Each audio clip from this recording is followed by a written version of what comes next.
पूछ रहे थे कि आपका कहना था कि पुरुष भी उसी तरह की बातें कर रहे थे कि हम वो जगदीश हमारी स्वतंत्रता कहाँ है, और लेकिन एक अंतर था, आपने हिंदी लिटरेचर पढ़ा है आप कह रहे हैं, तो आप जानते होंगे कि हिंदी में किस तरह की राइटिंग थी और किस तरह का हिंदी पब्लिक स्फीयर में एक एटमोसफेयर था, किस तरह की पेट्रियार्की थी।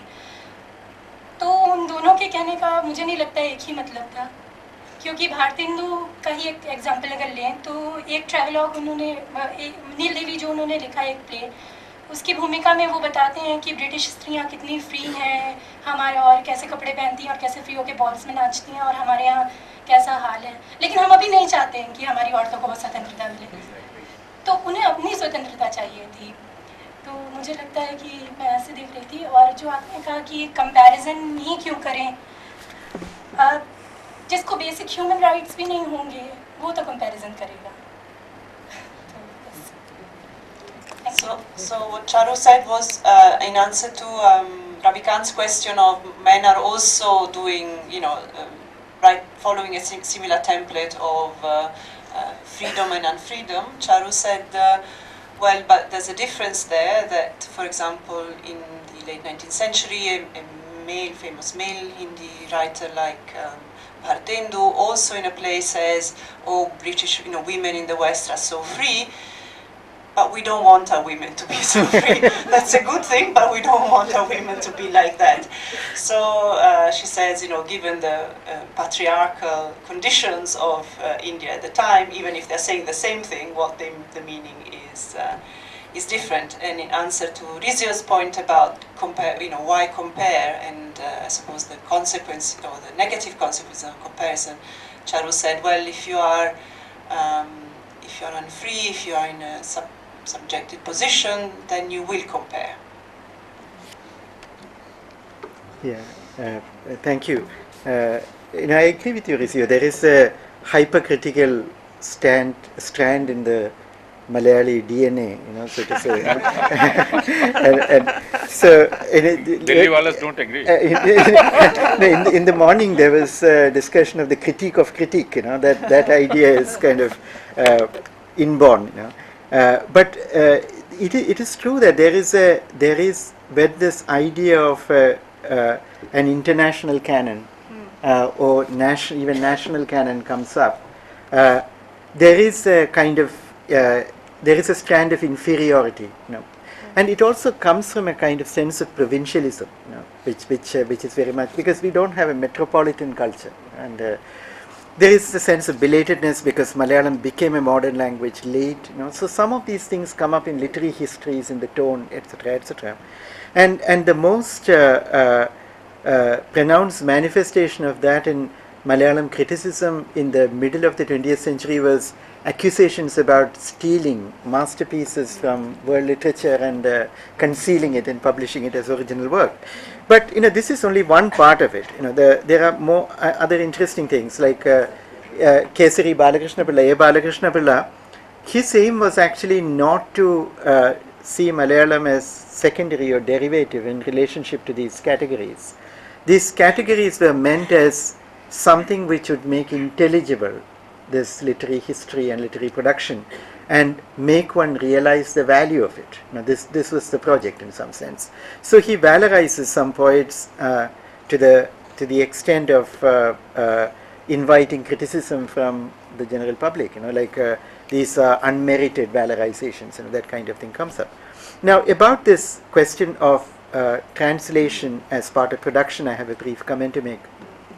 See, I outlined, because of paucity of time, only one part of it, that is this question of through translation, through English, certain idioms coming into poetry, things of that kind.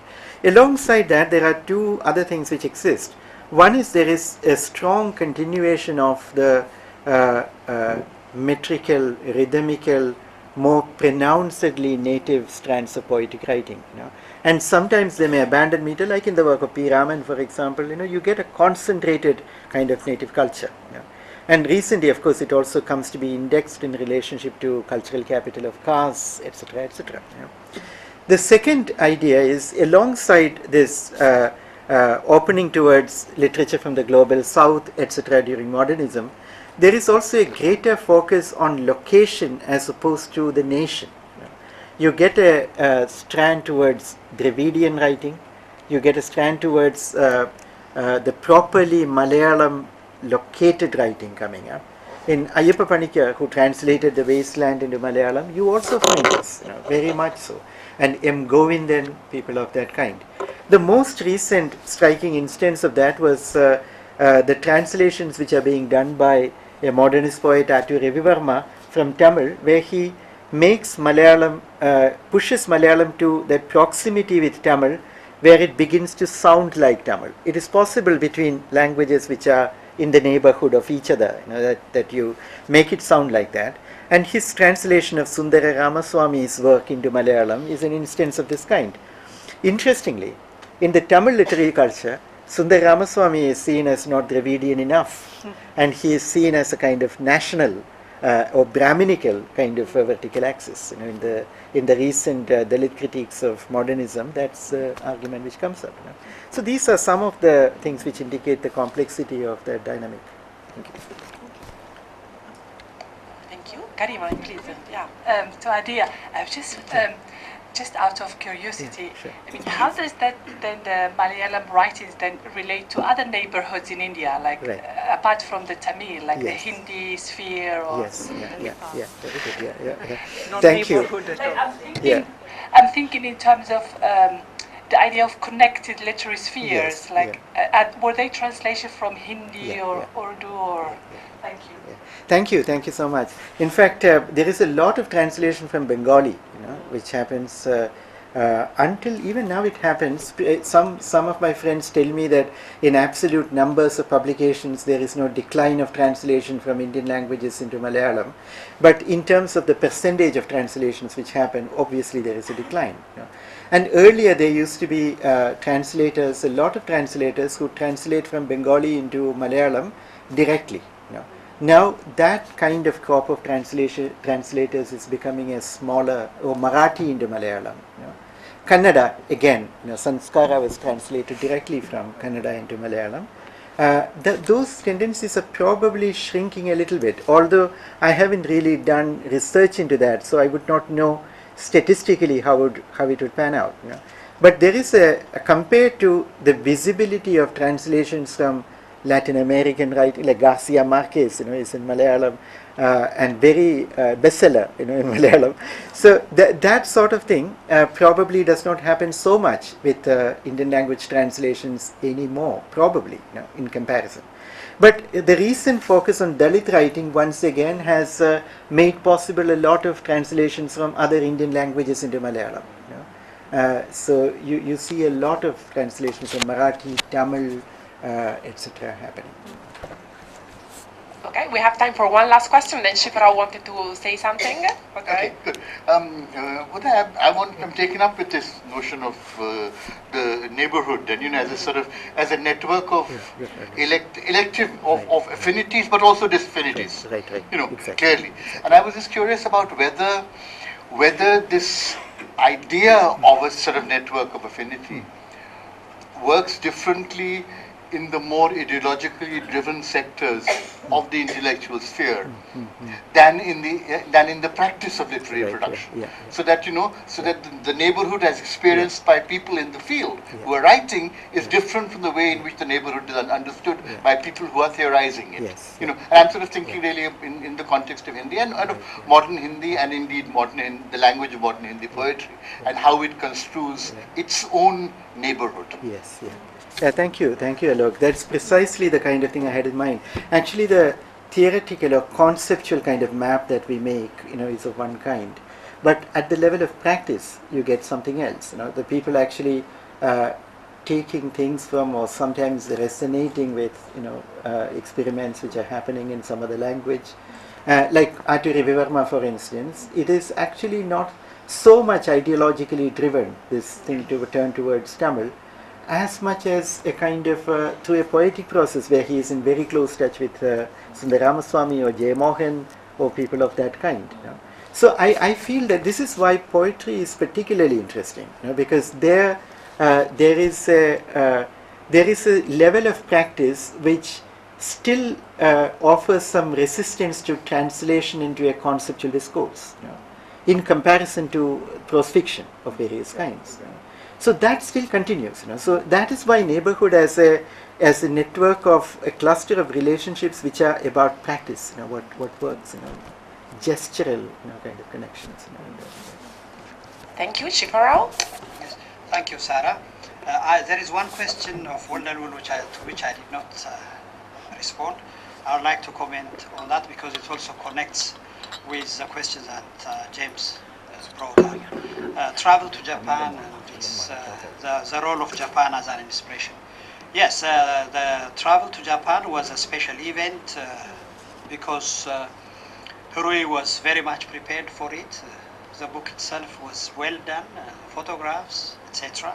And the content, it was as much, here I come to James's point, it was as much an educational book as it was, a description of Japan. He takes some elements and then he tries to teach his people that we should follow this, we should do like this, and so on. So the Japanese experience was a special experience. Unfortunately, it came at the very end of the period in 1932, and 3 years later, there was a war. There wasn't much time to put into practice. He had only time to build up his own house in the Japanese style, which after the Italian period, the Japanese ambassador rented and lived in. Then during the revolution, it was confiscated. Now the Ethiopian government very kindly restored to the Academy of Sciences. The Academy of Sciences spent a lot of money to put it exactly as it was, and now it is the head office of the Academy of Sciences. So there are the pagodas, etc. And when Ethiopians come into it, they wonder what kind of house is this? It looks like a Japanese thing. It was deliberately made to look like Japanese. The Japan thing had a lot of impact, or it had a lot to do with him. Unfortunately, the war came very quickly afterwards. Thank you, Sarah. Thank you very much. I think we'll end the panel here. Thank you, everyone. And now we have the third panel of the day with no break. So stay there. So we just have 5 minutes to set up, check the Skype for the second speaker. Thank you.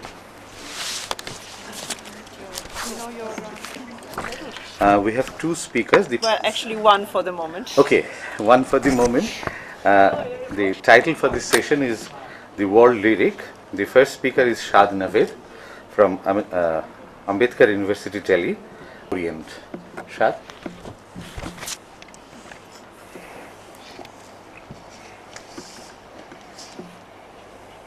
I need to start by withdrawing a bit from the title. I have not been able to, I think, do justice to what I had initially planned here. So let me just turn it around a bit. I'm going to talk to you about towards the world literary history of the ghazal. I'm not yet dealing with the Orient or the lyric as such. Some lyric elements I'll be talking about. One of the most coherent statements about the history of the ghazal in recent studies appears in Thomas Bauer and Angelika Neuwirth's introduction to a seminar on ghazal as world literature held in Beirut in 1999 but published in 2005. It's a 2-volume anthology. You may have seen it, some of you. It's called Ghazal as World Literature. The second volume is on the Ottoman ghazal. The first one is the seminar papers on the issue of the ghazal as a world literary genre. Bauer and Neuwirth begin by noting how the ghazal as a love poem started as one part of the polythematic qasida in Arabic in early Islamic times. But within a century or so of Islam, it proceeded on its own individual path, combining within itself both rustic Bedouin and urbane topoi, and finally appearing in its routine form of a monorhymed couplet sequence. All this had happened in Arabic, and by the time of the Islamic conquests, entered Persian and Turkic to produce later variations which are so familiar to us today as the classical ghazal in these and related languages such as Urdu and Malay. This historical narrative is given by Neuwirth and Bauer with some consideration of the genealogical deviations and false starts that always threaten such clean-cut evolutionary narratives. For example, they note the controversy about the origins of the Persian ghazal in the 10th century, whether in indigenous Persian writing or as a borrowing from Arabic, as rather a situation of quote-unquote analogous development. This structuralist sounding choice of explanation for the Persian ghazal seems to compensate for the dubious grounds on which the development of the ghazal is generally understood. Bauer and Neuwirth nevertheless offer us a remarkably continuous narrative about the flowering of the ghazal worldwide along a straight line of temporal development. Their critical intentions revive somewhat when in the middle of the introduction they shift the historical perspective from the development of formal features of the ghazal to its thematic content, i.e. love. Here we are on the familiar theoretical terrain of the ghazal functioning as a discourse which is socially constructed, and this discourse being the discourse of love, they say. From this perspective, they address the issue of the gender of the beloved in the ghazal, the specificity of homosexuality in the ghazal, and other sublimated or displaced forms of love, such as mysticism or courtly panegyric. They emphasize that through the exploration of the changing social meanings of love, as emotion, as poetic content, etc., we can make out the social functions of the ghazal in its own times and places. In their two-pronged attempt to study the ghazal in history as a phenomenon that happens across the world, we may begin to ask the seemingly naive question, why should we study the ghazal historically? And what is the object of such an inquiry? Here we encounter the difficulty of getting behind what we do when we say we are writing a literary history of the ghazal, or for that matter any other genre. If history is primarily a question of change, which can be observed in the things and people that participated in that change, then what changes does literary history hope to discover in its objects? The crystallization of the ghazal form is a process accomplished in the 10th century, we are told. Its social functionality as love poetry kept changing, but within a given ambit of literary relations in society, we are also told. But does either of these statements say anything substantial about what changes in the ghazal? We are forever describing in literary history the sameness, indifference of the object of inquiry. This impasse of literary history can be characterized as its refusal to explain why things must change in order to be historical. What are the other modes of being in history which are not simply different cultural ways of inhabiting the world, but precisely kinds of writing which, although we class them apart as cultural, have something valuable to convey about universal history? This is my push in offering a critique of how ghazal history is written and conceived in our times in order to open broader questions of writing the history of non-Western writing. We must return, therefore, to Bauer and Neuwirth to pick up the strands of a critical history even as they cling to the reassuring self-identity of the ghazal. Despite the self-identity, ghazal studies proudly proclaim the spread of the poetic genre from Sweden to Mauritania, I'm quoting now from them, and Spain to Malaya, thus noting internal divisions based on language. However socially retiring it is as a form, the ghazal achieves visibility in the languages it is written and conversely stamps that language with ghazalness. This kind of a tautology you meet in Urdu criticism all the time, that the ghazal is something which is marked by taghazzul, and taghazzul from the Arabic root itself, it's the quality of being a ghazal. A ghazal is something which is ghazal. Ghazal-like, yes. We know from examples from South Asia that the ghazal actively transacted multilingual registers without harmonizing them into a stable set idiom. Thus, the question of its origins, whether in Arabia or Persia, is more a nationalistic sort of question, i.e. in which nation was the ghazal first born, and fails to point us to the crisis in language effected by such a stylized form of repetitive verse. This crisis does come into view in Bauer and Neuwirth's project when they rely on analogy, which I noted earlier, to note the concurrent development of the Arabic and Persian ghazal. Once we enter the gridlock of the formal and thematic definition of the ghazal, time becomes simply this empty time of civilizational history within which a pre-modern writer like Ibn Khaldun appears as much of a historian as a modern one. Various kinds of analogical thinking govern the study of Oriental forms in the empty time of civilizational history. Even if the two ghazal languages, Arabic and Persian in this case, are concurrent, what were the interrelations of Arabic and Persian at a time when linguistic differentiation was hardly understandable in national terms? What this means for the language of the ghazal is that in its linguistic artistry, the challenge of the ghazal was to say the same things, more or less, in rapidly expanding frontier languages. This should be a crisis moment for any evolutionist history of literary form.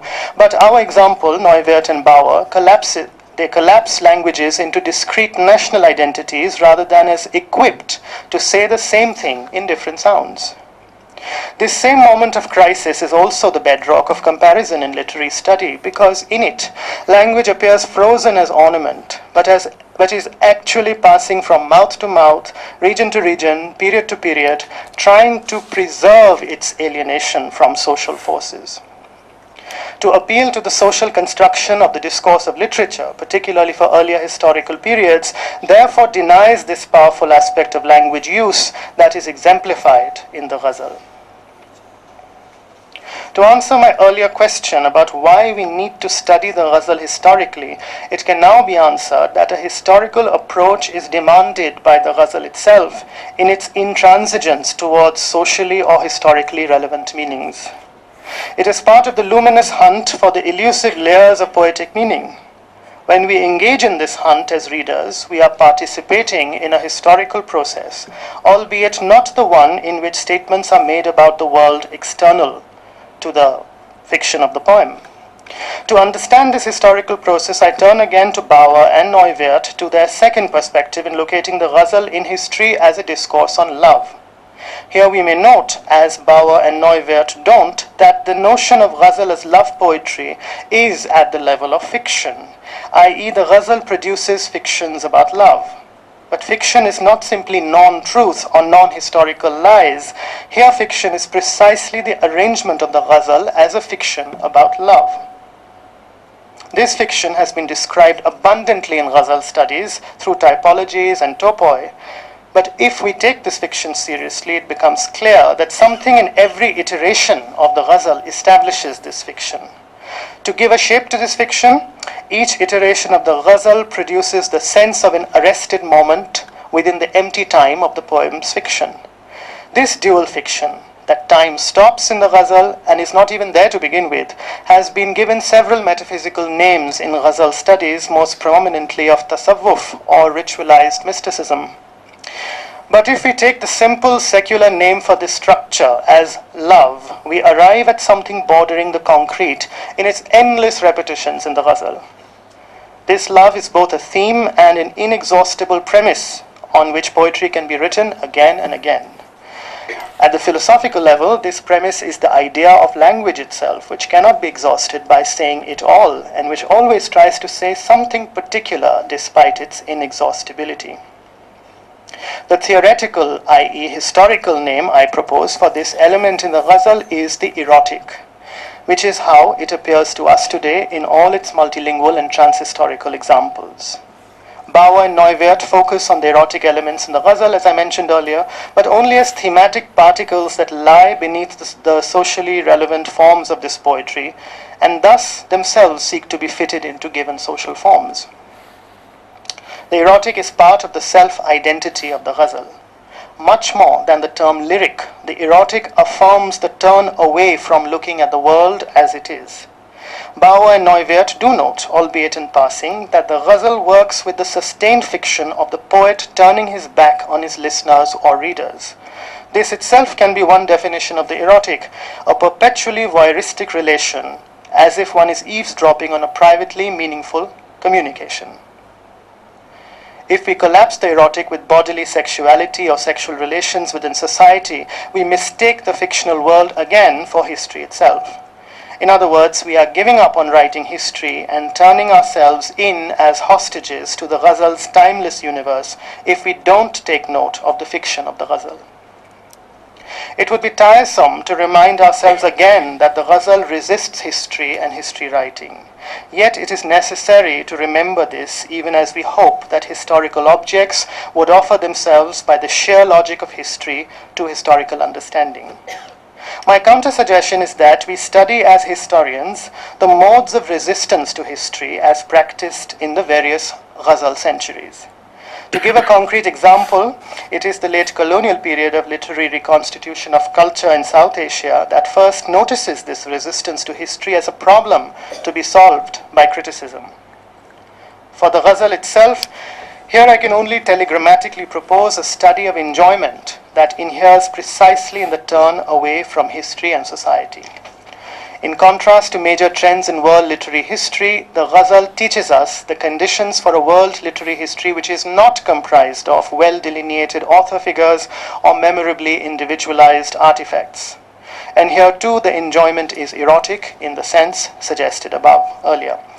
This is not the pleasures of the text afforded by bourgeois readership, but given in a severely confined place of verbal pleasure, which reminds us continually of elusive mediations between us and the text. This may open a potential space for writing about proximate relations between language, thought, and abstraction for specific historical moments in the history of the ghazal.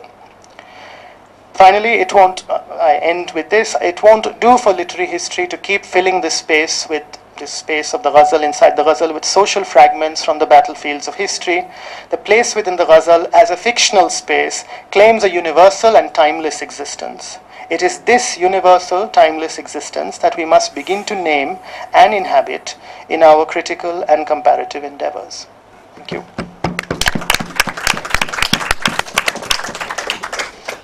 Unfortunately, we have not been able to make connection with Fatima Barani, our second speaker, so she's conveying her apologies. She's there in London, but she's not going to be able to be with us, so I think we just should take questions for Shad. So let's have questions for Shad's extremely rich paper. Yes. I can start. Thank you for.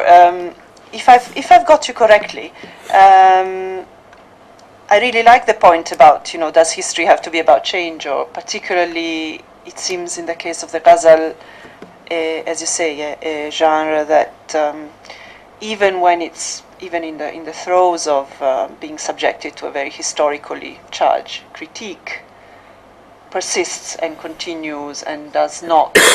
maybe there produces there comes into being a kind of a gap between critical discourse about it and the practice and the internal understanding of those who love it and who do it. And I wonder whether, in a way, you would say that that is itself a kind of important kind of historicity, which is to say, not that it's transhistorical, but it's in fact a kind of its historicity is precisely in the way in which, as you say, it resists changing with the times. I don't know if that makes any sense. Yes, please. Shah साहब, ये बतलाइए जरा कि जैसे आपने कहा कि अरब में या ईरान में, तो भारत में जिस तरह से गज़ल आई, तो क्या इन तीनों में जो गज़ल का ऐतिहासिक विकास हुआ, इसमें भी स्थानीयता के कारण कोई अंतर आया? So whether any sort of local change came in or any sense of locality emerges when the ghazal comes to India? Yes, please. Thank you for this paper. I have two questions. One is about, I just want to allude to one text by Ejaz Ahmad, Ghazals of Ghalib. This text has, he gives options of translation. I just want to talk about translation because you're talking about understanding history. And so when you're translating, three different people are translating the same ghazal because it is that form, and whatever is said is within that form. So when you translate it into English, three different people are translating it into English in three different ways, entirely different ways. If that's a possibility, something which is illustrated in Ejaz Ahmad's book. So how do you comment on that? Like, whether will you see it as three different versions of history, or perceptions of history? That's one question. The other is about your use of the term erotic. If you could explain this a little more, because I see a specific difference between, for instance, bhakti poetry in different parts of the country, like in India, which is our understanding of the erotic is more kind of attuned to that kind of explicit, very, very evocative erotic. While in the ghazal, you also find a very, from my reading of it, I might be wrong, but you could clarify this or elaborate on this. It is more limited in the sense it's contained, I would say contained, just as that form is kind of contained form. There is a containment of the erotic in the ghazal. That's what from my reading of it. Would you comment on it? Yes, please. Thank you for a very provocative thesis. And I'm sort of seduced by this idea of the intactness of the ghazal, or the fiction of intactness, which is why I think not only does the ghazal turn away, but it also makes certain kinds of audiences turn away. That sense of enclosure can be sometimes quite claustrophobic. And I'm wondering, what is the sense of time here? What is the temporality of this intactness? That's one. Number two, what are the fractures? Because you remember the famous line, "To mujhse pehli si mohabbat na mang." That is that moment of the fracture, of the intactness of love/erotic intactness, right? And there is something unavoidably historical about the fracture. So I wondered if you wanted to tell us more about that. Yes, please. هل يمكنني أن أطرح السؤال بالعربية؟ نعم. And somebody will translate. Yeah. No, you understand. Yeah. وبعد ذلك يمكن أن تترجم بعد ذلك. لقد أعجبتني كثيرا مداخلتك حول الغزل، لكن أتساءل ما هي علاقة الغزل بالتصوف، لأنك تحدثت عن الغزل والتصوف، وفي التصوف نتحدث عن المحبة، ولكن مفهوم الغزل أظن، ولكن أنت أدرى بالأشياء، أن الغزل بعيد نوعا ما عن التصوف. ما هي العلاقة التي ربطت بين التصوف والغزل من جهة، ومن جهة ثانية استعملت الغزل as fiction about the love. هذه العبارة أعجبتني كثيرا، لأن فعلا الغزل هو تخيل، هو حكاية عن الحب، وليس فعل الحب، وليس فعل الحب، ما يسمى في الأدب الأوروبي la littérature courtoise. إذا ما هي العلاقة بين التصوف والغزل في نظرك؟ شكرا. Khalid is saying that he really liked the Shahid paper, and he's saying that what is the relationship of Ghazal with Sufism, especially that Sufism talks a lot about love, if I understood you correctly. And then he said the second one was about the idea that Ghazal is about fiction, fiction of love and not love itself. And he wanted to know more about how does that, how if Shad can say more about that, the idea of the fiction of the Ghazal. Is that right, Khalid? That's what you said. So I think the main point is that idea of Sufism and love, and if you can dwell a little bit on that. I also have a question. Can I take the opportunity? Yes. I just thought that the idea of the, my understanding of Ghazal is always that it's a genre of literature in Arabic, qasida, which talks about love, not necessarily the act of love, as you said, but the fiction of love itself. And then I met my colleague Fatima. It's a shame she's not here. And she said, no, it has nothing to do with that when it comes to South Asia. It's about something completely different, and it doesn't talk about love. Then I hear your intervention and you say, oh, it's about the erotic. And I'm a bit confused about that. So is it still about the erotic or about act of love? And you said the erotic as part of the ghazal identity, it's much more than the lyric. Can you please explain that? I'm very intrigued. Thank you very much. Shad, would you like to respond, or maybe we can take another round of questions? Go ahead.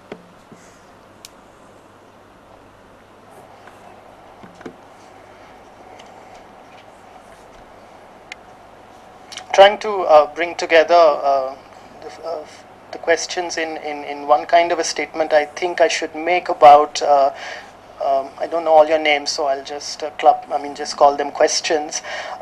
Questions about genre. Did I even mean that ghazal is a genre? Am I looking at it as a genre? I think there's several genre-related questions in terms of critical practice versus critical understandings versus practice of the ghazal. Is this a form of writing I'm talking about? That's a genre question also when the ghazal comes into India as if it's a object traveling and which remains the same on its travels, and then there are influences on it. The question of translation is slightly separate. Sorry, I'm just talking out loud for myself so I can begin talking. The question of historicity and more particularly temporality, and how do we think of fractures and what is the temporality of the fracture. And the final question was also about the genre, I think, Qasida and what does it become in South Asia. And I will keep for the last the relationship between alaqa baina ghazal wa tasawwuf, and ghazal and love, and ghazal as a fiction about love, and what did I mean about that. Okay, so first of all, my critical intentions here, I should make it clearer in the Q&A mode rather than in the paper mode, because one is more scared in the paper mode. In the Q&A mode, I would say that one is completely at a loss to proceed further in the study of the ghazal, the Urdu ghazal. My doctoral work was in the Urdu ghazal, though I did study the Arabic and Persian as well.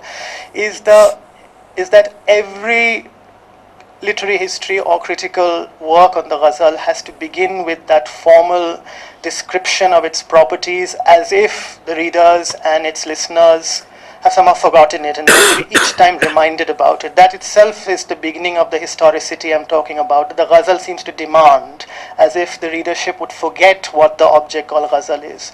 And then there are 14-15 pages on the refrain, on the radif, the qafiya, and the meter and the topoi of the ghazal. It's almost like each entry into the assembly of the ghazal, like an assembly right now, has to be re-inaugurated each time. Okay, so this is something that needs explanation rather than to just keep on repeating as a gesture. So that's at one level where the historicity of the ghazal, thinking historically about the ghazal, should begin. That what are these repetitive gestures about? And one name I'm suggesting for it, a very large name, which is I think much larger than the name of the concept of the lyric, is the erotic, because for better or worse 200 years of Orientalism have classed a whole range of literary expressions, pictorial expressions in this part of the world as erotically charged in their sense, in the Richard Burtonian sense. Okay, I mean it's sexually and provocative, and it veers away from European sexual morality, etc.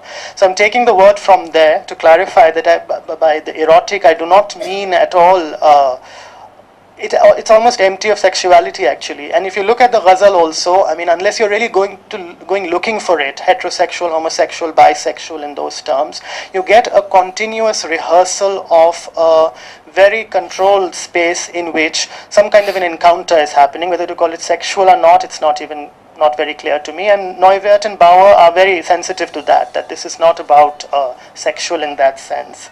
The use of the concept erotic helps us historicize not just the critical practice of the ghazal or the ways of reading the ghazal, but also helps us narrativize the literary history of the ghazal as seemingly continuous and evolutionist on its own terms. So when I'm saying that the erotic is the name for the ghazals turn away from the world, I am towing a conservative Urdu criticism line here, okay? I mean, the greatest critics, Shamsur Rahman, Farooqi, everyone would thump the table at this and say, yes, the ghazal has nothing to do with history.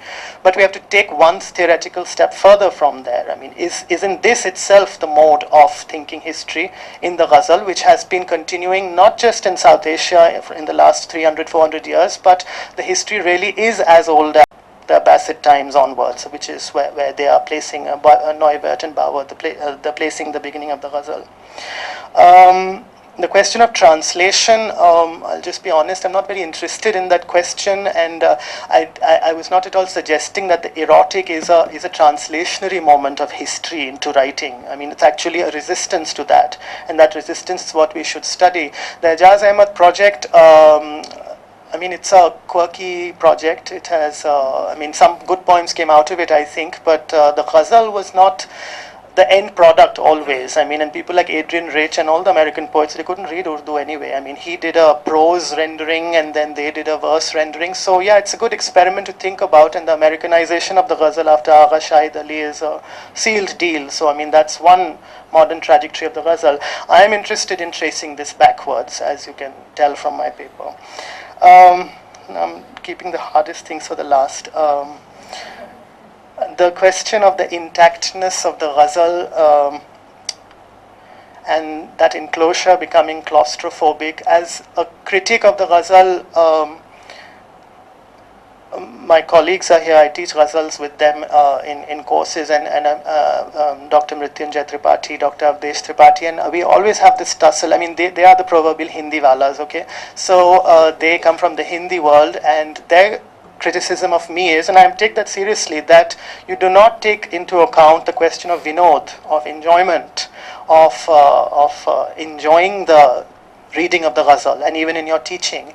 And my counter suggestion to that is that it is the erotic, the conditions of the erotic, which don't allow for any easy enjoyment for me as a reader sitting right now, and that's could just be subjective.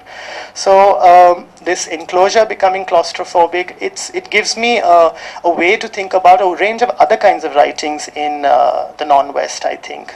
This is not a condition solely of the ghazal, I think. A range of other writings, even prose writings, and the Sanskrit Kavya tradition, or you take the Ritikal tradition in Hindi, can bring us to a similar understanding of how the erotic is both the grounds of expression and the grounds of historicity at the same time. We should not complain simply that the ghazal is not historicizing itself the way we want it to. It is, but it is in this turning away that we have to look at it. The moments of fracture, this is a real challenge in thinking about the ghazal, because generally we think of it in terms of how it changes from one language register to another. That's the moment of fracture. But in my own work, I've tried to look for the notches in literary history where we can make some sense of a historical narrative that we can tell about the ghazal. So one example I can give you concretely is the early 18th century, the Delhi ghazal, which is being versified by people like Abru and Naji, who are, I mean, the worst examples of this turn away from society, because it turned the ghazal into pure punning and wordplay, and often it is based on obscene ribald jokes, and it brings the high diction to that level. But it's simultaneously a moment also of vernacularization, which is the birth of so-called modern Urdu or Urdu-like language, which happens through this particular moment. So this fracture in the ghazal sensibility, generally, this is my guess, that it opens towards a range of vernacularizations, whether it is the Arabic-Persian shift in the 10th century, or it is in the early 18th century, from Dakhani to North Indian speech to something called Urdu that we are living with now. And lastly, not lastly, the two questions left, the relationship between ghazal and tasawwuf. Small question. It's a range of, from the perspective of Urdu critics, I should answer this, a range of modern voices in Urdu criticism take tasawwuf very seriously as a means of reformulating the modern self itself. But post-colonial self. And I'm thinking of voices like Muhammad Hassan Askari in Pakistan and his whole disciples, okay, school of disciples who are very strong post-colonial critics, but they are saying, look, tasawwuf is the binding glue that the ghazal delivers to us almost intact in modern times, through which we can recover a pre-modern self. And I'm not going with that at all. I think tasawwuf is a name that is used often opportunistically, again in that erotic sense that you hear that, okay, the ghazal is a very erotic form of verse, but also it has mystical meanings. That supplement of eroticism is provided in a lot of modern histories in order to give the ghazal a certain philosophical seriousness, a philosophical genealogy, but we have to be very careful there, because with tasawwuf comes questions of Amrit Parasti in Persian, or the cult of the beloved boy, and a lot of anti-metaphysical gestures come with that so-called elevation of the ghazal through tasawwuf. To clarify, ghazal is fiction about love and ghazal not as about love. This question of fiction I was posing precisely to counter tendencies like Askari's, who say that there is a easily available glue through which we can reform our post-colonial selves and go back to our nice, great pasts. To say that it's a fiction is to underline the fact that we often forget when we write on non-Western forms of writing, pre-modern forms of writing, that these people were perhaps conscious of the fact that they were writing fictions. We take this poetry so seriously, as if it's a, as if it's a ready-made social document lying there. We have to give them the opportunity to declare themselves as liars even, okay? I mean, the Quranic injunction, why is poetry bad? Because it's lies. And people take that seriously as a matter of belief almost. So in that sense, I'm saying a fiction of love. It's lies about love, it's not about love itself. And yes, Karima, you were saying about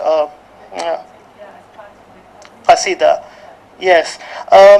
This history has been mapped quite neatly by Neuwirth and Bauer also, that the ghazal comes from the polythematic qasida, the pre-Islamic muallaqa.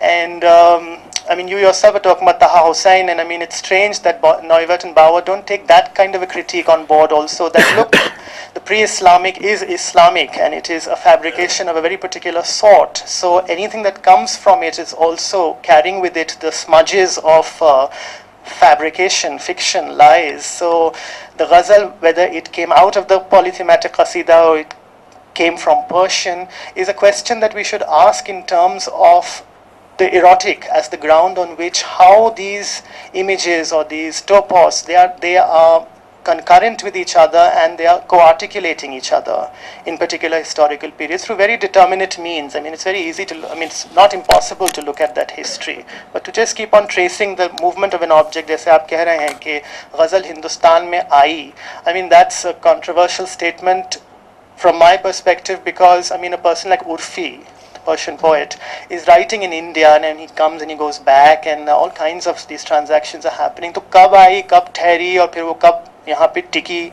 ये कहना बहुत मुश्किल है. और ब्रज का उस पर क्या असर रहा और अवधि का उस पर क्या असर रहा.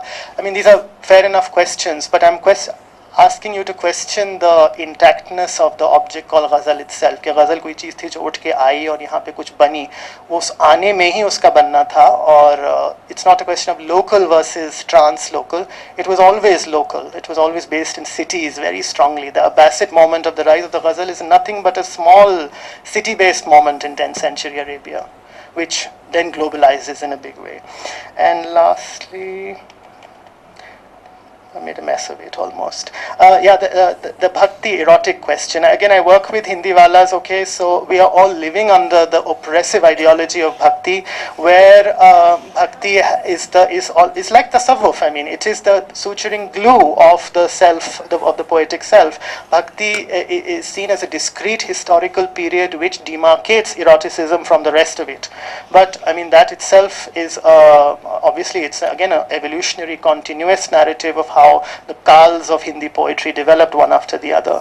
So we have to problematize that definitely. And bhakti is again a mode of the erotic, I would say. I mean, but not erotic in the sexual way, in the Bharatnatyam kind of way. I mean, in the newly re-traditionalized art forms of South Asia in particular. And definitely not that. No, actually, I'm not looking at bhakti in that that kind of a Hindi belt thing at all. No, Please don't berate him. There are three of us. Or four of us. Because it's also, as I say it, it's an ongoing thing. Like it's been there from in Tamil. Like I come from the south, so I don't think there is any time when bhakti in that sense, the root word actually, we know what it means, how ironical it is. It is at once dividing and sharing. So it has got multiple implications. For me, it is a very experiential thing. It's sharing food, sharing bed, sharing everything. At the same time, it's also dividing. So for me, bhakti is a very, very experiential thing. And it's got multiple, multiple formats, multiple forms in which it appears across this space that we're talking about. So I'm not really concerned about this particular political thing of bhakti. So I think what I am trying to look at is the experiential of the erotic, which is very, very prominent as far as I understand. Reading also, reading bhakti poetry, what we call bhakti poetry now, but it is experiential reading of all these traditions of different types of poetry which is written across this land. So there is an association of the erotic at that experiential level, and when you use it in a different way at the level of the format, a generic way, I think there will be a confusion in terms of verbal confusion, so people don't really understand what this means. So my question was about that, like what does it really imply in terms, because you're using the same term and we have a certain usage of that term, and it is not about this particular 15th, the 3 centuries of this Hindi side, but it is also about the Tamil, which is dating back from the BC. So it is, we understand this term in very, very charged manners. That is my question. So yeah.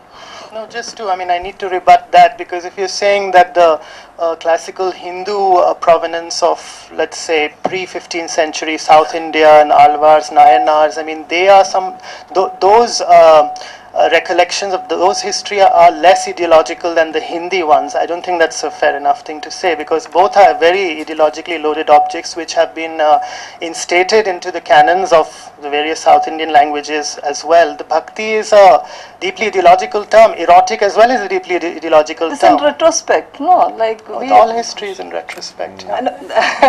That's the problem. That's what I'm talking about, the experiential thing. The experiential understanding of the erotic and how you are, I was just asked, my question was coming from there. Actually, Shad, we have one more question from Alok. Let's take this. And I'm nowhere near a Ghazal scholar, right? Whatever little I know about the Ghazal is only the Urdu Ghazal. But I want to come back to something that I think was there in Kumkum's question, which is this whole notion of kind of claustrophobia, fracture, all that sort of thing.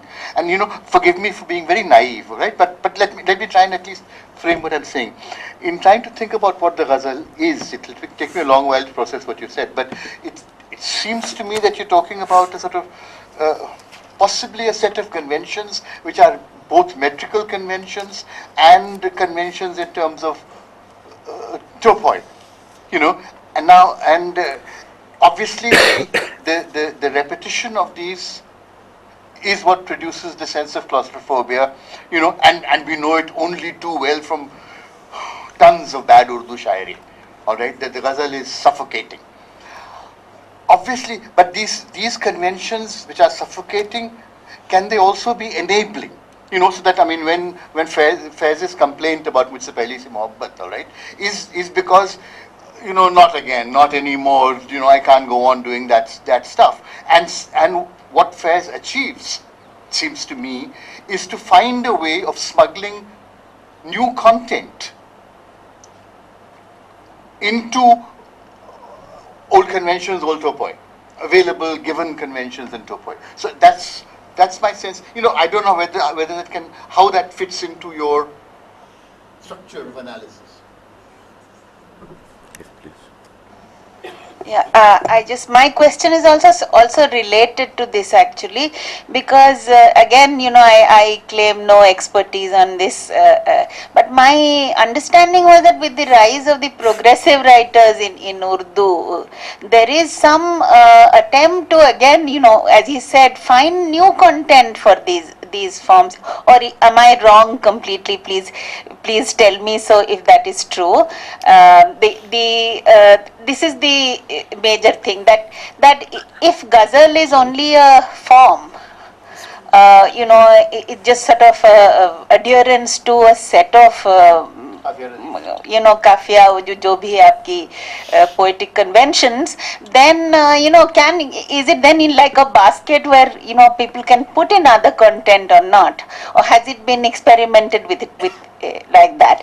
And if that has happened, then your contention that somehow that it sort of escapes history or turns away from it or something like that, that can also be questioned then, because then we have to this is clearly if this happens, then there is some sort of fracture which is sort of change, and then we will have to bring in historicity of some kind. Okay, thank you. There is one more question, I think. Kumku? It's not a question exactly. I'm just following on this conversation, Shad, and what you said about Agha Shahid Ali, for instance, which is also a moment in terms of the ghazal form and what he does, with it. So I'm just asking if there seems to be actually a polarization developing, from say the 40s, the 1940s onwards, between what is seen as political confrontation and immersion and political engagement and the enclosure of the fiction / erotic space of the ghazal, which is actually working out in in terms of literary sequences.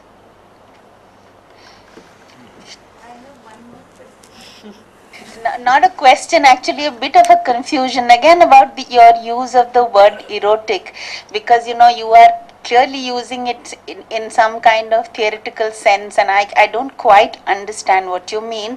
I am brought up on Vaishnavite household with very charged erotic verses being sung, Gita Govinda being sung every evening and so on, and so I fail to understand this whole thing, that how you can sort of I think you are dissociating this eroticism, or you are emptying it of some sort of content which to me is very confusing.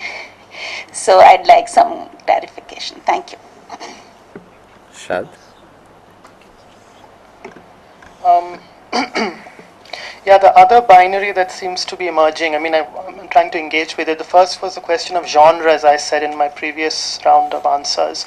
Now the question is about form and content as something that is a universal category through which poetry can be, is, and should be understood. And ghazal studies have relied on that very clearly, formal aspects and thematic. I gave you that narrative through Neuwirth and Bauer. And I'm saying that through both these avenues of understanding the phenomenon of the ghazal, we come to the same impasse about its lack of social relevance, its lack of interest in society. This is, I'm of course answering more for the last 1,000 years rather than the last 60 years, but I'll come to the last 60 also. I think they can be accommodated.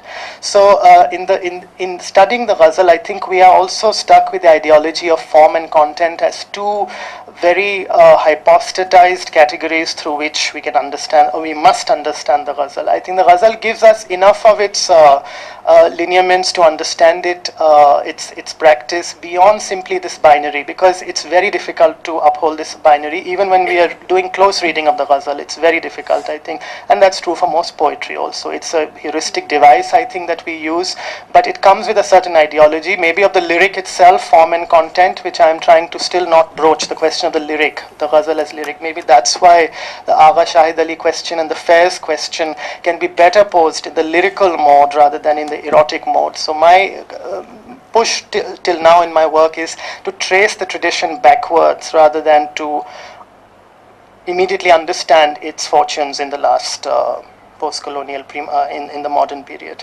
So the first question about smuggling in of new content is that's the question again. I mean, we have to again ask the naive question: what is the new content that Faiz has brought into the ghazal? I mean, the commentary around the poetry makes it sound like he is a shair-e-inqilab and it's inqilabi shairi, and all of that is brought in. The Mujhse Pehli Si Mohabbat Meri Mehboob Na Mang is not a ghazal, it's a nazm. But again, I mean, that's not to dismiss this point. It's to say that the taghazzul, the ghazalness of the ghazal, has been re-narrativized in the nazm mode.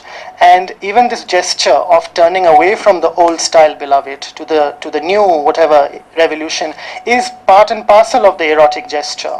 It may be leading to new contents, definitely, new meanings, new interpretations, but the armature that is put to use by Faiz seems to be that old one. And that is the strength of the Faizian project, that you don't simply, fill that space with social material and make it sound political. I mean, it is to work with that armature. And people confuse the Faiz project for its Persian diction as what leads it back towards tradition. It's more this erotic armature, which is, I'm arguing through my paper, is available for use across historical periods for a range of intellectual activities or theoretical practices of various kinds. I mean, we have to, I'm not giving them any names because this is not that kind of a paper. I mean, to give concrete examples, really.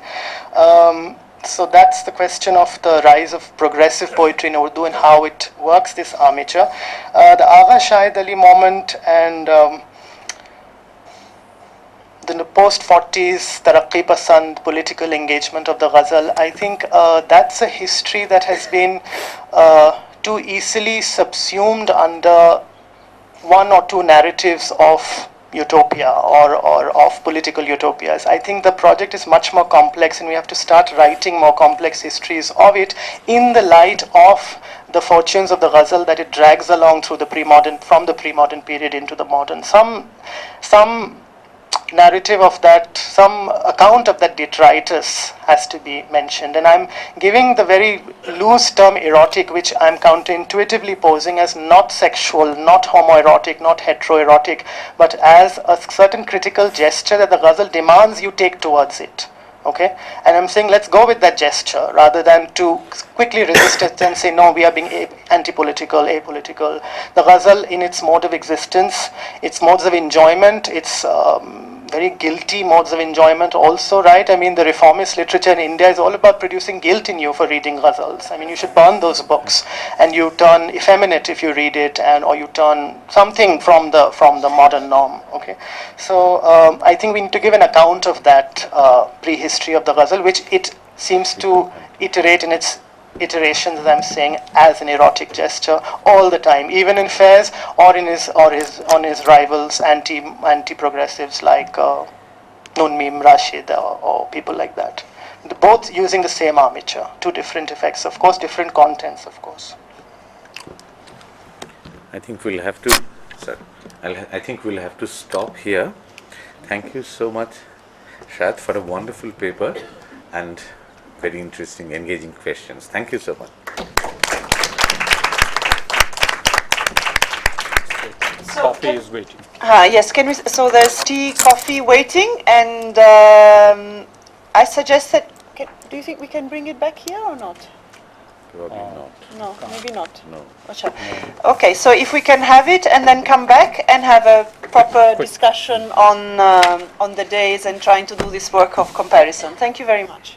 Sorry, also for people who need travel reimbursement, speakers who need, and discussants who need travel reimbursement locally from within India, like Yogesh, I think Badri as well, Charu. Rizio, there's a form at the desk. Please pick it up. Thank you. We're very grateful to both Pragati Mahapatra, Dr. Pragati Mahapatra and Dr. Vaidik Bhattacharya from the Delhi University and Lady Shri Ram College, who are starting. And now I'm saying it wrong again, IP College. I'm so sorry. Somehow LSR is somewhere there in my head. I'm so sorry. Having been there many times. I studied in LSR, if that. No. Anyway, so we already had one project workshop in which we didn't talk across areas at all. So these three sessions at the end of each day are really our attempt to try and talk across areas. So I'm very grateful to them and to you for trying to help us think across regions. Thank you, Francesca. This is a very tentative session. As you can see, we are supposed to initiate the discussion. So what I'll do is I'll very briefly discuss some of my work, particularly with reference to two important themes. One is stated in the title of this conference, that is comparison, the idea of comparison and comparatism as a method, the evolution of comparatism as a method. And the other idea is world literature. As you can see, world literature, the way we have been talking about this, is premised on comparatism as a method. And I'll also try to link both of them with colonial histories. Now, my archive is South Asian colonial history, so I'll restrict my comments to South Asia. Now, if you look at recent discussions on world literature, you'll see most of the discussions identify Goethe's conversation with his disciple Peter Eckermann in 1827 as the starting point. The very phrase Weltliteratur in German, or world literature, came into being during this conversation. We also know from the same account that Goethe was reading a set of Chinese novels at that point. Now, I want to take you back to another moment, slightly earlier, where we see a more direct connection with colonial histories, particularly South Asia, which is 1808. This is the year when Friedrich Schlegel published his book on India. The book in English translation is somewhat like on the languages and wisdom of Indians. Now, we also know from Schlegel's personal correspondence and other sources that he was delivering some of these lectures as early as 1801 in Paris. This is precisely the period when he was learning Sanskrit from Alexander Hamilton, who used to be in Calcutta before he shifted to Paris. I want to use that particular moment to go back to a group of colonial officials who have been variously described as company orientalists, or because they were employees of the East India Company, or simply Calcutta orientalists. In a more recent account by Amir Mufti, he calls them Calcutta orientalists because they were all stationed in Calcutta in late 18th century. The most important figure here is obviously Sir William Jones, and we know that this is the period when he introduced the idea of Indo-European language, what later became Indo-European language, particularly in 1786 in a lecture, one of his anniversary lectures to the newly constituted Asiatic Society of Bengal. This is the period, but he was by no means the first one to identify this family connection or almost a genetic connection across languages. Almost a decade prior to him, the first major statement actually comes from another colonial official who is Nathaniel Brassey Halhed. He wrote a grammar of Bengali language. In the preface of that, he argued that Bengali is not a separate language. In order to understand Bengali, you have to understand Sanskrit. As a result of which, the majority or the larger section of that preface is devoted to Sanskrit, history of Sanskrit as a language and its basic grammatical structure, where he actually notes this connection between Sanskrit and, on the one hand, Persian and Arabic, on the other, Latin and Greek. This is the idea which Jones later picked up and developed further in his anniversary discourses. Now, if you look at Jones's argument, this is where the comparative philology starts. That is the usual narrative about philology, where he is looking at different languages and arguing that they are all connected with each other in a way that members of a family are connected. Right? So this is the first language family he identifies. This language family initially was known as Indo-Aryan, and later it was rechristened as Indo-European. Jones also identified other language families like the Semitic and others, which would include Hebrew and Arabic and so on. Jones also made some fanciful arguments about South American languages being related to Sanskrit and so on, which was obviously later discarded. But this is the beginning point of comparative philology. What happens after this is the interesting part of this story. If you look at late 18th and 19th centuries, this comparative philology argument becomes part of colonial governance in India. It almost becomes an epistemic habit. This is a phrase I'm borrowing. Almost an epistemic habit of the colonial state. If you simply look at the range of texts which were published in the first part of 19th century, you'll see how Jones presided over a major project of turning Indian languages and literatures into something like within a comparative table. This moment had significant durability. If you look at late 19th century, as late as 1870s, I was looking at something by Bankim Chandra Chatterjee. He's trying to write a history of Bengali literature. He's still referring back to this earlier moment, right? By then, this very idea that Sanskrit is the mother of all Indian languages has been seriously challenged with the establishment of the Southern Indian language group, or Dravidian languages as we know them. But even in 1870s, the Jones moment is so powerful that someone like Bankim is still referring back to that, suggesting that Sanskrit is the mother of all Indian languages, including the Southern Indian languages. This is something I thought we can start with, this very idea of comparative philology being situated within colonial governance, and how the colonial state actually provided a sense of legitimacy, if you like, to a new discipline, colonial, that is comparative philology, which was vastly different from classical philology. I think I'll stop here, and if you want, we can come back to some of these historical texts and archives.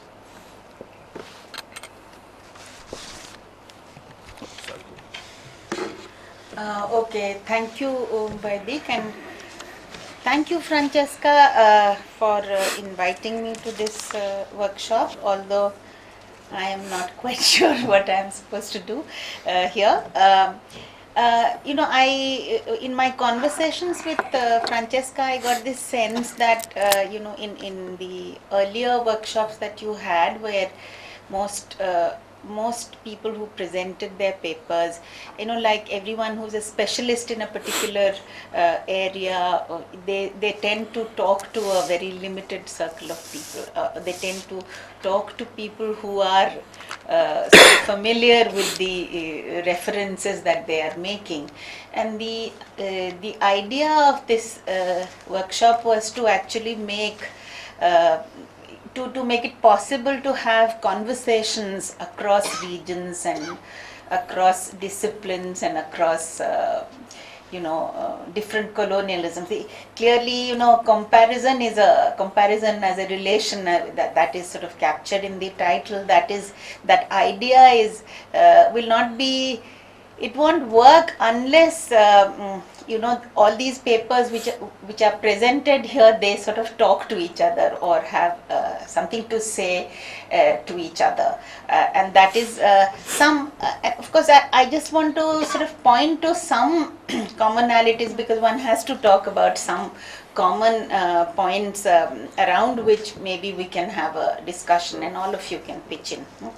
Because you see, some of the things, he pointed to comparative philology, a post-enlightenment actually notion of philology that emerges in colonial India as a sort of a starting point that is legitimized by colonial governance. But there are other themes which are suggested by papers presented here. One is actually language diplomacy. I mean, the ways in which colonialisms or colonial states, I would say, used language in order to really legitimize their governance. And here, the first paper particularly actually was very interesting because it constantly made me think about differences with the Indian case. She argued that multilingualism was actually forced upon the French colonial authorities because of the different geographical, regional, specific, historical situation in which they found themselves. Okay, so here, the kind of policy that a particular colonial government adopts towards education, towards media, the medium of instruction, for example, whether to have programs in French or in Arabic or in local language, and how the coming of the change in the historical situation, the coming of Nasser, for example, and the ascendant Egyptian, proactive Egyptian propaganda actually forces the French authorities to turn to multilingualism, which is very interesting. It can be a very different case can be actually made in South Asia or in India, where the medium of instruction in early 19th century, the first half of the 19th century, is a major issue. It's a major debate that goes on around that, and between Orientalists and Anglicists, and everyone, most of you hopefully are familiar with this. Those of you who are not, that there was actually, he spoke of the Orientalists who were ideologically extremely powerful within the colonial government, and especially within the educational establishment. So until the 1820s or so, they actually held sway, and they argued that Indians should be actually taught in their own languages. Own languages actually at this point meant classical languages like Sanskrit and Persian, and therefore institutions teaching these languages, the Sanskrit College in Banaras, or the Calcutta Sanskrit College, or the Calcutta Madrasa, they were institutions which were actually supported by the government at this point. And later on, in the 1820s onwards, you actually have a different set of people who argue that, who delegitimize the Orientalist glorification of quote unquote Indian heritage or Indian studies or Indian languages, and say that when they have to be taught in English, and sort of culminating in Macaulay's very famous statement that this is all this Indian literature is not worth half a stack of European literature or English literature. Therefore, there's no point in teaching them this. They should all be taught in English. So the medium of instruction in higher education becomes English. A decision to that effect is taken in 1830s, and there's a lot of work in this which happens. So again, I think comparing situations, comparing this to the what is happening in Africa, in Horn of Africa at this point, or the kind of language policy that is actually being adopted, that will, I think that can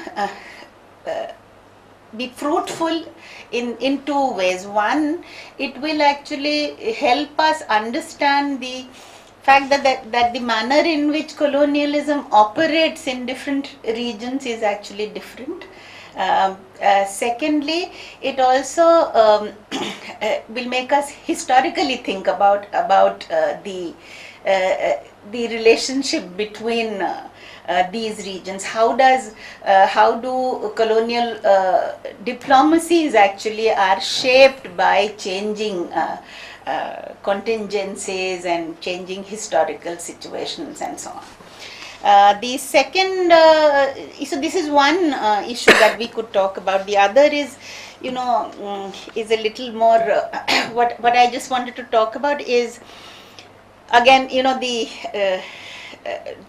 is locating literary regions through various texts like travelogues and poetry, and through in novels and other things, other such texts. And particularly we've had very interesting papers presented on travelogues, and these, how talking about travelogues, or looking at these texts actually again can provide very, very important insights, I think, into how one can compare colonialisms and so on.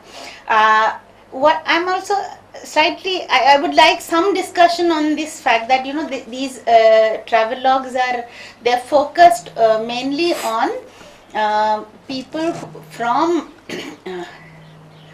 colonial countries, or what I would call non-Western countries traveling to the West, okay, or traveling to Japan and also other Eastern countries and so on, but mostly traveling to London Yatra, to going to England really, or going to Europe, and the experience of the travelogue there, that being very important. So far I think there's a lot of work which has been done on the kind of European travelogues which were actually written from the 13th or 12th, 13th century onwards, which built up this whole image of the Orient and talked about the Oriental society. So now this is perhaps strategically, I would think that that this points to a way of building up a counter narrative of some kind, and also bringing us back to the local again, because again the interesting point that emerged is that each of the protagonists actually look at their own experience through the prism of their own particular local position, and that is I thought was very, very interesting and important, which came out of this. Okay, and I think I wouldn't really talk about, I think we've had a lot of discussion on the Ghazal paper, so I think that I would just leave that out at the moment. So maybe other people who have comments or any statements to make, or just reactions or reflections to share, that's really the purpose of this session. Thank you.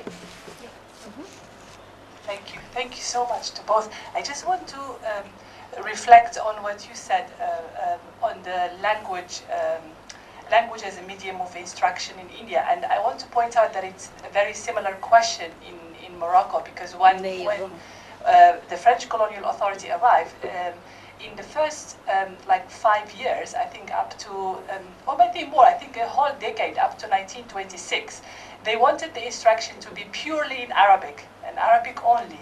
And so they constructed a curriculum which was very Arabic dominated, which was actually hard, and they employed teachers from Tunisia and Egypt to teach the curriculum, and it was difficult to translate science and everything else in Arabic. But then they faced a very powerful resistance from the notables, particularly the elite, the so-called the makhzen, the ruling power, and also the ulama who were controlling the religious institution, particularly the University of Qayrawan, Mosque University of Qayrawan, who insisted that they wanted everything to be in French, because they thought that French is the only language that allowed them to penetrate the colonial power of economy and administration, both sides. And that's forced Lyotti, the general resident, to change his policy. And he said, well, we have to make some form of compromise. Let's introduce French. So at the beginning, Arabic was the medium for at least a decade, and then it becomes very marginal, and French took over. So the students, the colleges first were for the children of the notables, and then it becomes more kind of widespread across classes, particularly the bourgeois. So the change of language meant that Arabic became quite marginal. Students only had 1 hour of Arabic, and everything was taught in French. So the change of policy came from within the Moroccan society itself. The French wanted to keep, and I think Etia has something to say about the Spanish experience as well in Morocco, the Spanish colonization of Morocco, because they also used Arabic as a medium of instruction. So in a sense, that's the locals, the natives who wanted to push for French, because it was seen as the language of power.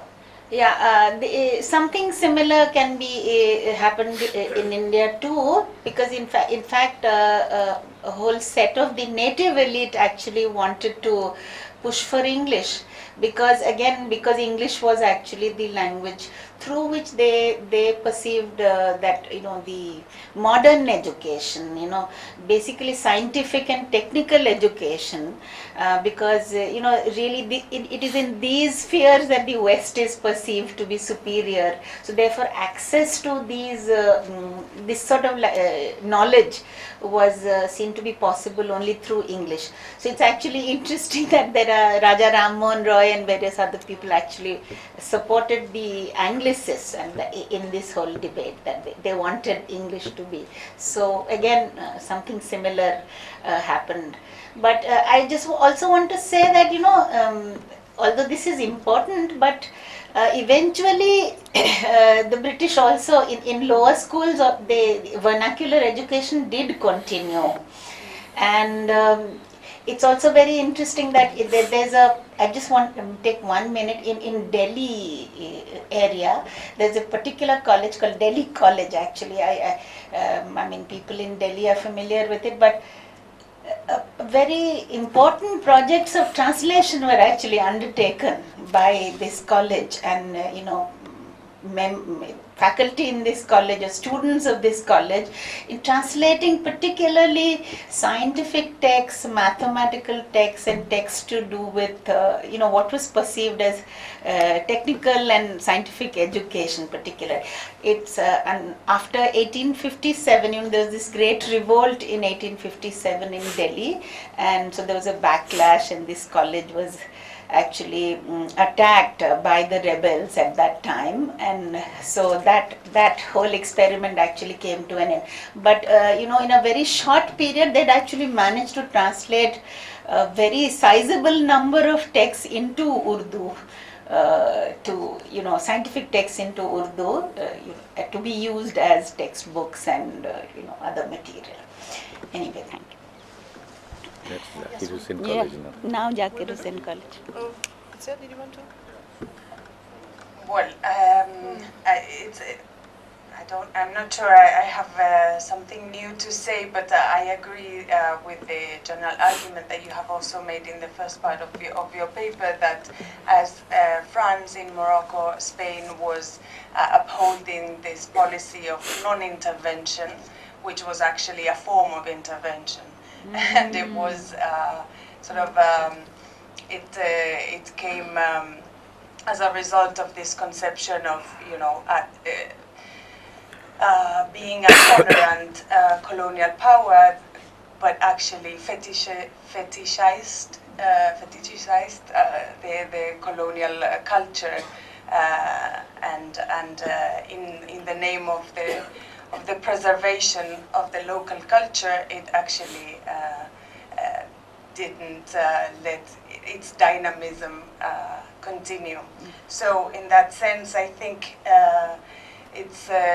I think we're talking about both the geographical and the chronological aspects as being really important axis to understand the difference between colonialisms and the historical also ways of conceiving colonialism, both locally and shaped by the local cultures and the local societies and the elites, and translocally or imperially, and here I was thinking about the comment with regard to Sarah's paper that actually colonial rulers were forced upon considering multilingualism as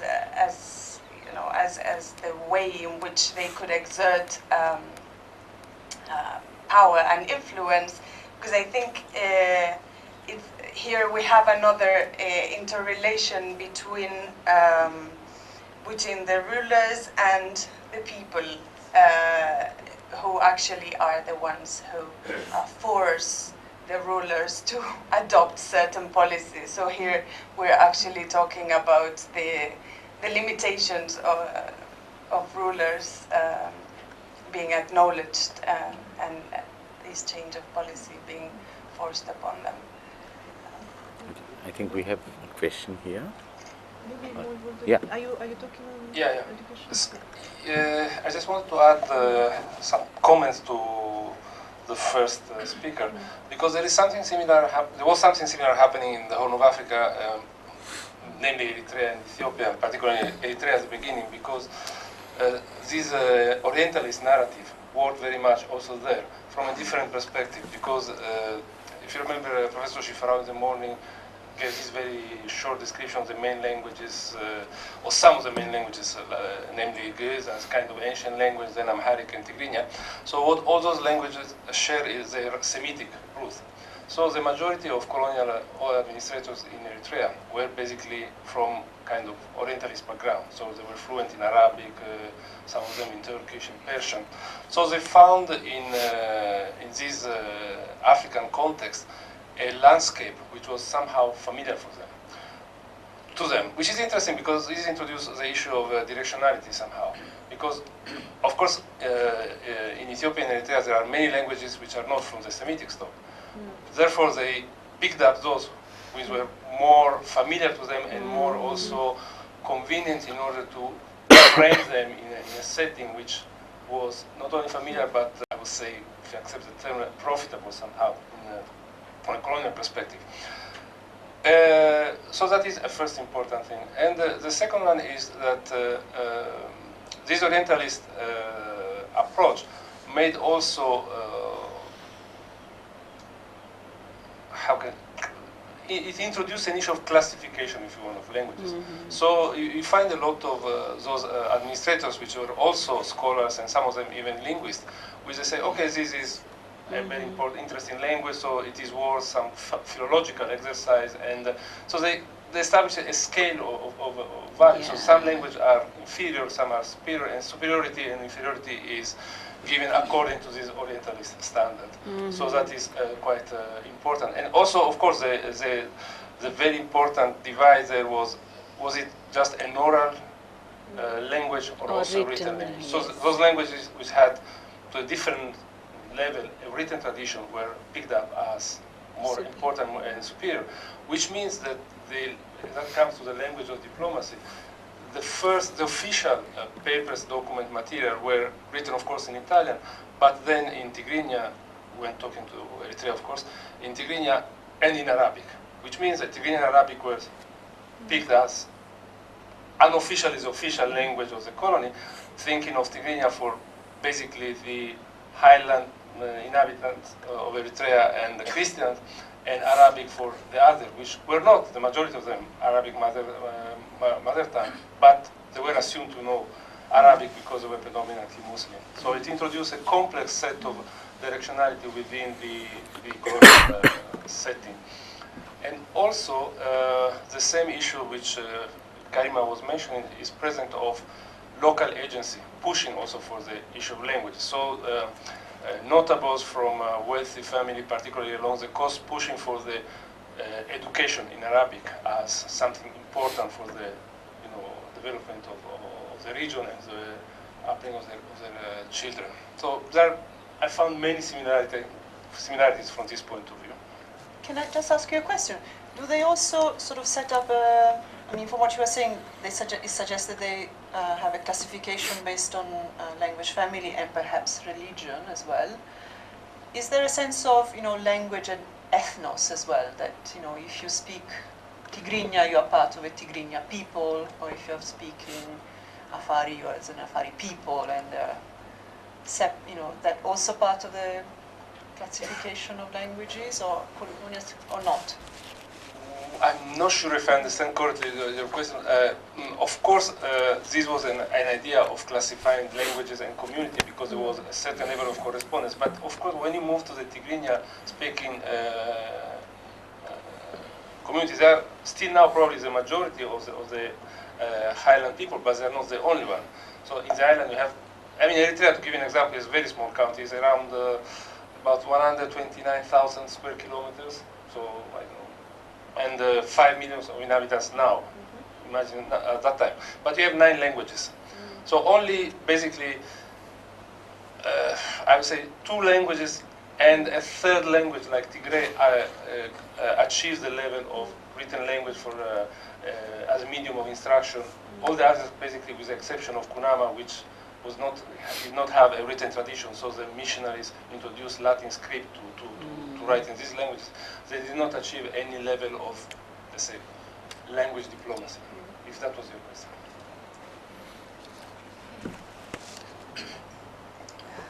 Thank you. This is about one aspect of comparativeness, if we can use that term, because I don't want to use the word comparison. During the first panel, which struck me during the first panel, Sara, Karima, and Apurva, one thing, Apurva started his paper by asking whether Gandhi was a writer, and he was talking about the engagement, particular level of engagement with language which makes a writer. And Karima's paper was about 2 writers who engaged at a certain level. So I was actually thinking about these three papers, one after the other, where Sara was talking about the administration engaging with language in a certain way, where content itself is not important, but it's actually a translation. Text or language appears as a site of power. While in the case of these writers, language is actually a route, it's a path rather than a site of power. So the route can be used to reach anywhere, but the language itself is considered as a route. So you were mentioning like Gandhi himself is not really overly concerned about the content itself, and which also explains perhaps how he is daring to make translations where he's not very sure of the language itself, etc. So when I am struck by this because when you're talking about that kind of administrative understanding of language as a site of power, or use of language as a site of power, it seems to work perfectly within a particular period, where this power is very, very powerful and it seems to be working. But then it ceases to exist at the end of that period because everyone sees through this. But in the case of a writer who engages with language like this, even after so many years, we are still intrigued as to what's the end of it. So it continues to engage us, and in a more political, powerful way. So it reinvents itself. So I was just, it's just an observation, perhaps. If there is a way to make this academic understanding more political, socio-political reality of how people engage with language, it will become a way in which we can build a force of resistance, especially in these times. It's very important for India. So in education, how do you bring this aspect of, more, yeah. Thank you very much for that point. I think, yeah, you're very right. There's always this contradiction between what the authorities want to do with the languages and what people make of the languages and of this imposition. So I think the 3 papers went well together because they really showed the discrepancies between these structures of power, as you call them, and how much more fluid languages are on the ground, and how relatively easy it is for writers and people to navigate different languages and move across languages all the time. And it's true, we can find signs of resistance perhaps within this. The other point that I wanted to make is about, sure, colonialism, but also the problem of language is a problem that a lot of different countries that had to enact nation building were facing at the time. And so I just wanted to mention the case of Ethiopia. It was a country that was independent, but they are facing a similar problem. What language should instruction be in? It's a context that, of course, it's influenced by European colonialism all around the country, but it's also a non-colonial context. And these models of assimilationism versus pluralism is something that Ethiopian elites consider very carefully. And there is this huge anxiety in Ethiopian political thought at the time for the diversity of the Ethiopian state, the way it had been defined by international treaties on borders, and whether this diversity would lead to a fragmentation of the state.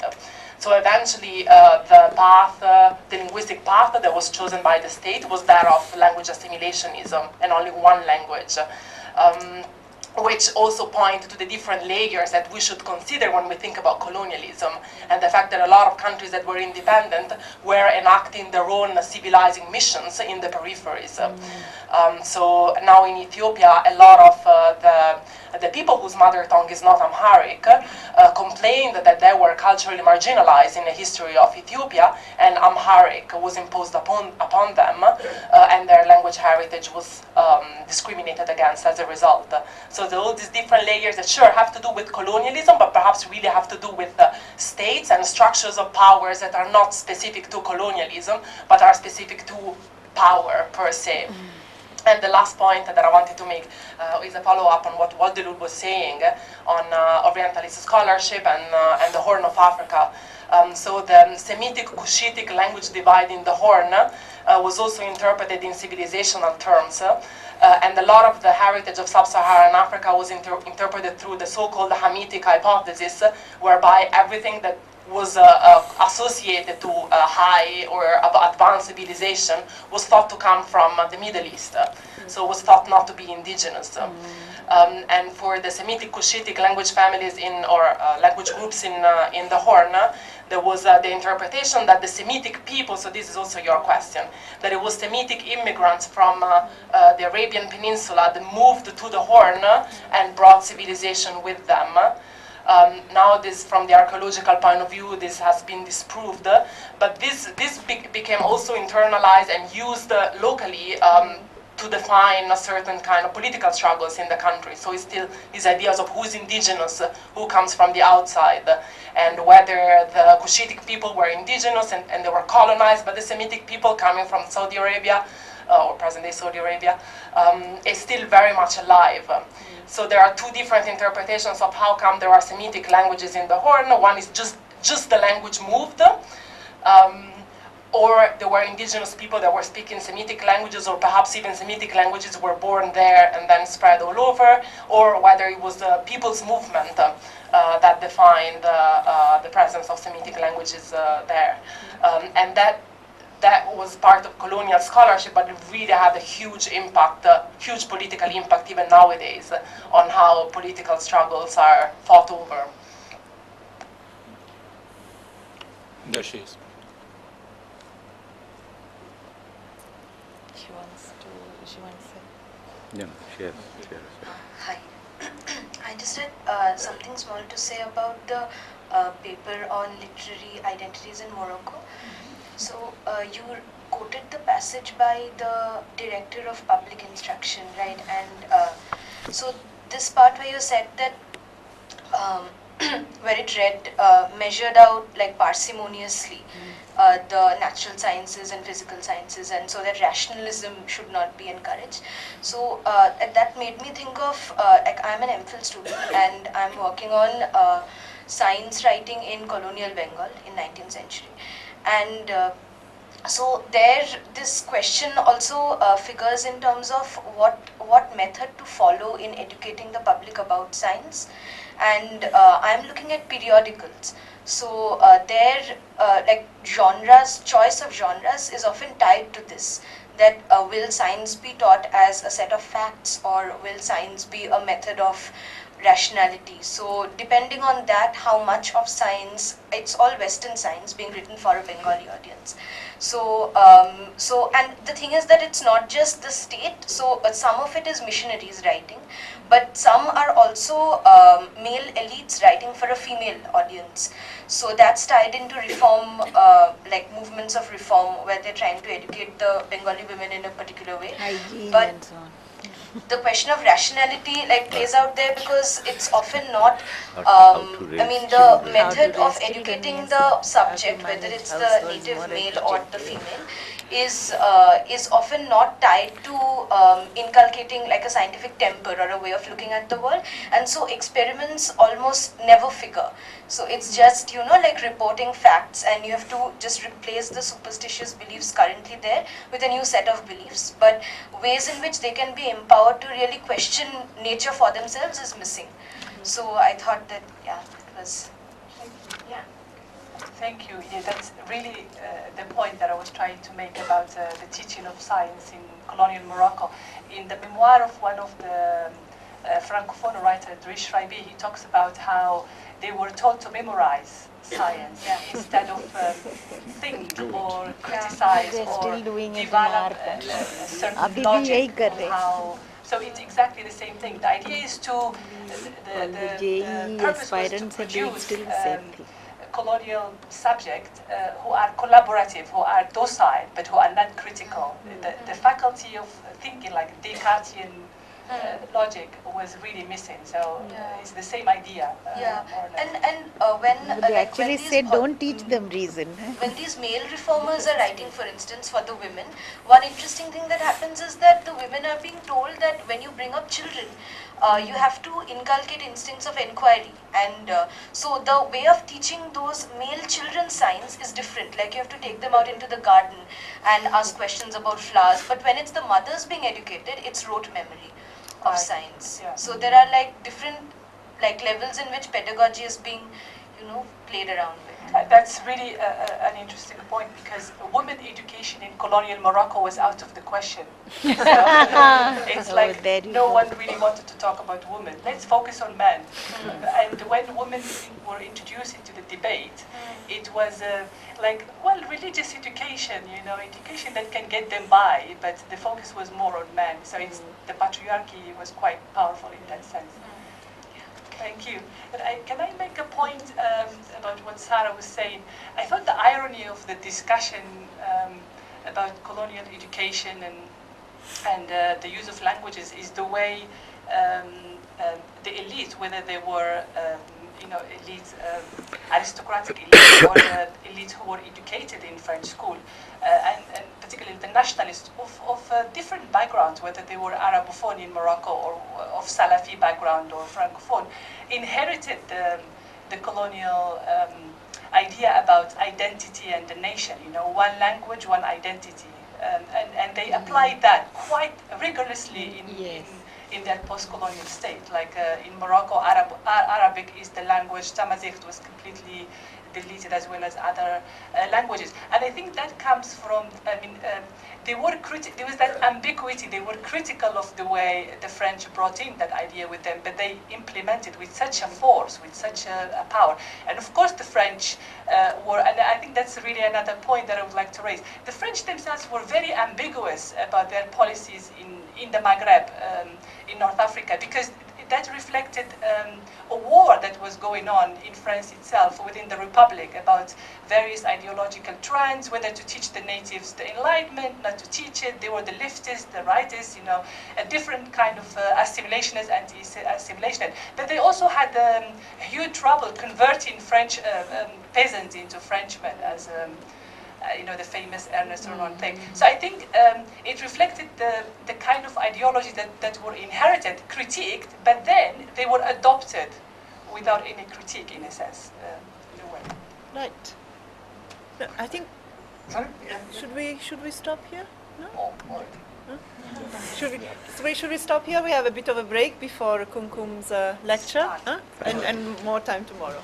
Thank you very much. Thank you, Pragati and Vaidik, for helping. Thank you, everybody.